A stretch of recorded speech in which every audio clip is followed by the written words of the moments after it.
Mes chers compatriotes, la nouvelle année, c'est connu, est l'occasion de faire le bilan de l'année qui a expiré, autant que le prétexte de nourrir d'une expérience par celle en cours.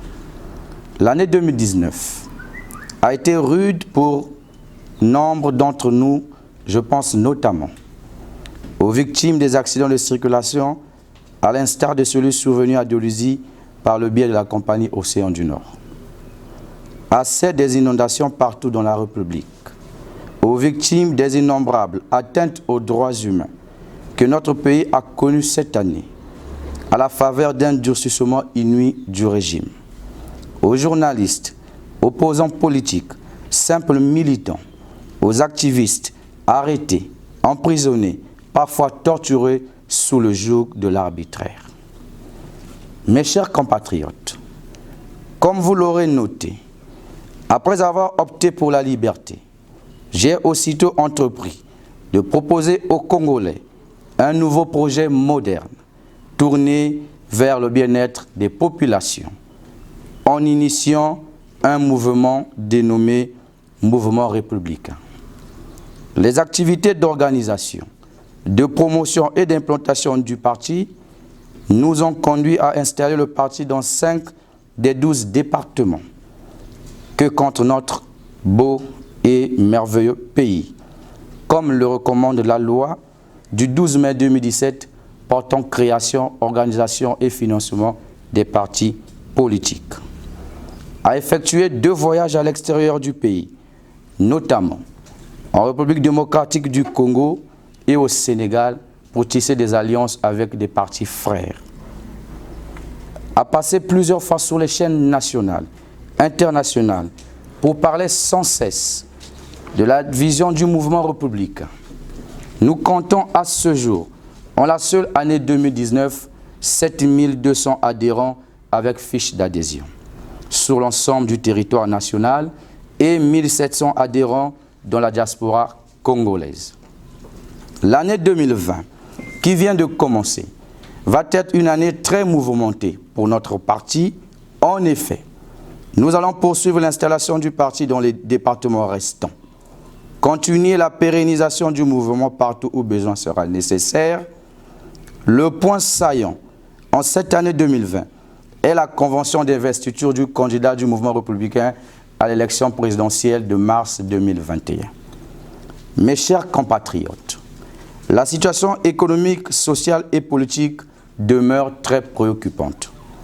Sur le plan économique, après 2 ans de négociations difficiles, parfois humiliantes, notre pays a pu trouver un accord le 11 juillet 2019 d'un montant de 448,6 millions de dollars au titre de la facilité élargie de crédit avec le Fonds monétaire international avec un décaissement immédiat de 44,9 millions de dollars.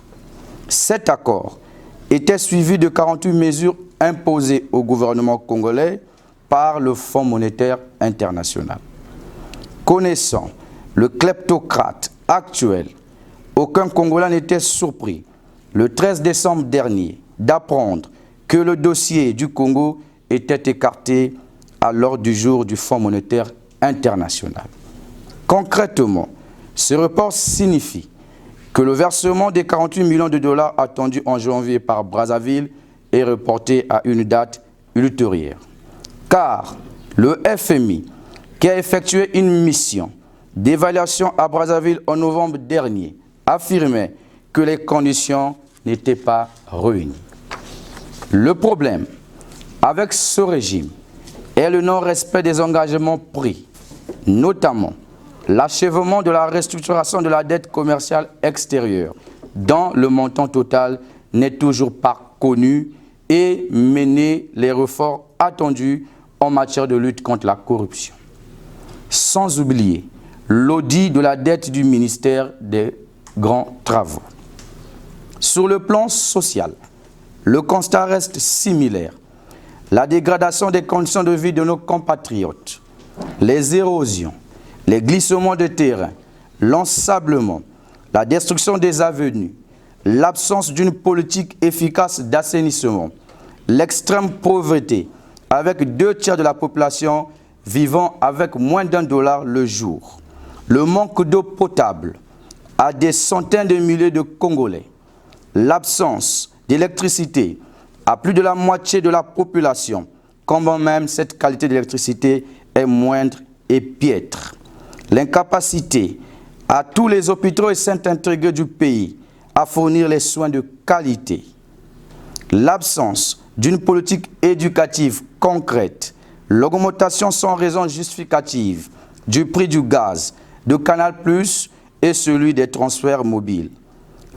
La mise en concession de la RN1, avec sa multitude de postes de péage d'une part et le coût très élevé de l'autre, faisant de notre RN1 la plus chère d'Afrique, avec pour conséquence directe l'augmentation du panier de la ménagère. Que dire de la situation des retraités, des étudiants, des agents des collectivités locales, les cheminots, les agents d'équerre et bien d'autres? Ces cas témoignent du climat social très crispant. Que dire du chômage des jeunes? L'analyse des caractéristiques du chômage touche particulièrement les jeunes. En effet, le taux de chômage des jeunes de 18 à 35 ans est de 40,5%, avec une forte proportion dans le milieu urbain, c'est-à-dire 90%. Selon les résultats de la même enquête sur la transmission vers la vie en 2018, en plus, le chômage qui touche les jeunes est de longue durée, car il ressort de la même enquête que 39% des jeunes sont à la recherche de l'emploi depuis plus de 2 ans et la majorité sont au chômage avec 84,3%. Mes chers compatriotes, Congolaises, Congolais, à 15 mois d'une élection majeure, c'est-à-dire le choix de celui qui conduira les destinées du pays entre 2021 et 2026, la situation politique reste très fragile et surtout très inquiétante, car les conditions d'une élection libre, démocratique, crédible et transparente ne sont guère réunies. En effet, la question de la gouvernance électorale, gage d'une élection crédible, doit être fondamentalement réglée. Il s'agit d'une question existentielle et préjudiciable pour la réussite de celle-ci. De ce fait, il faut mettre en place une véritable commission électorale nationale indépendante, en lieu et place de la CONEL actuelle, qui reste dirigée par M. Henri Bouka, pourtant à la tête de la Cour suprême de justice. Le Conseil consultatif du dialogue, cet organe constitutionnel, qui est sous la direction de Maître Mbéry Martin, a entrepris depuis le 2e semestre 2019 une série de consultations aux forces vives de la nation. Ces consultations se déroulent dans une confusion totale, car elles se font par des compatriotes non accrédités. En effet, il est du ressort du secrétariat permanent du dialogue de mener ces consultations et non au directeur de cabinet et les membres de la consultation du dit secrétariat. En plus, le Congo ne se résume pas seulement à Brazzaville, mais elle s'étend à l'intérieur jusqu'à la diaspora. Mes chers compatriotes, le mouvement républicain se prononce en faveur d'un dialogue, un véritable dialogue national inclusif, sous facilitation indépendante et partiale, accepté des partis pour trouver le compromis national qui sortira le Congo de l'abîme et de la calamité après des pourparlers directs entre le pouvoir, l'opposition, le centre, la société civile et la diaspora, tout en suggérant ce qui suit. La mise en place d'une commission mixte paritaire pour préparer un ordre du jour bien donné. La libération préalable de tous les prisonniers pour les faits liés au changement de la Constitution, à l'élection présidentielle de mars 2016 et à toutes les arrestations entrant dans le cadre de la crise actuelle. Je ne saurais finir ce volet politique sans parler de la conférence de presse de M. Pascal Tsatsi Mabiala, ministre de la Défense pendant la guerre du 5 juin 1997, député de la première circonscription de l'Udima, chef de file de l'opposition, qui, contre toute attente, suggérait une prorogation du mandat actuel de 2 ans pour instaurer une transition assortie d'un gouvernement d'union nationale en exigeant le retrait de M. Denis Sassou Nguesso. Cette démarche est non envisageable dans un processus démocratique. Une telle proposition, venant d'un vétéran comme lui, témoigne tout simplement l'absence d'un projet moderne pour le Congo. Pour lui rafraîchir la mémoire, vu qu'il fait semblant, en date du 19 juillet 1997, le Conseil consultatif prorogea le mandat du président Pascal Lissouba, tenant compte de la situation à l'époque, mais rien ne fut fait. S'il n'est pas prêt pour 2021, qu'il sache que le peuple congolais veut d'une seule chose, la fin de 35 ans de misère, de pauvreté, d'impunité, de gabegie, de corruption et bien d'autres mots. Je ne saurais terminer ce message sans évoquer l'illustration de l'incompétence du gouvernement actuel.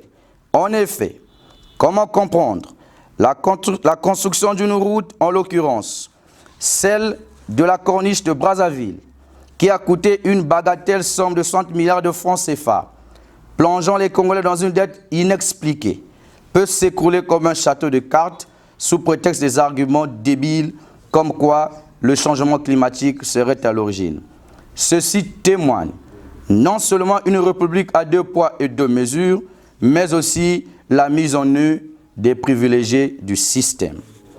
Mes chers compatriotes, soyez rassurés et confiants qu'en 2021, par la voie des urnes, nous allons vaincre ce système, car avec Dieu, nous ferons des exploits.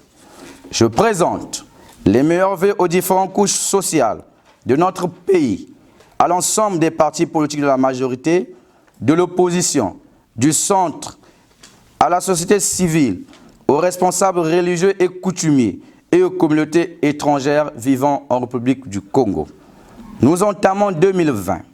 Puisse-t-elle être porteuse de santé, de joie, de succès, et que ça allège le fardeau des millions de Congolais devenus sans voix, sans avenir et sans repère à cause d'un régime en fin de cycle.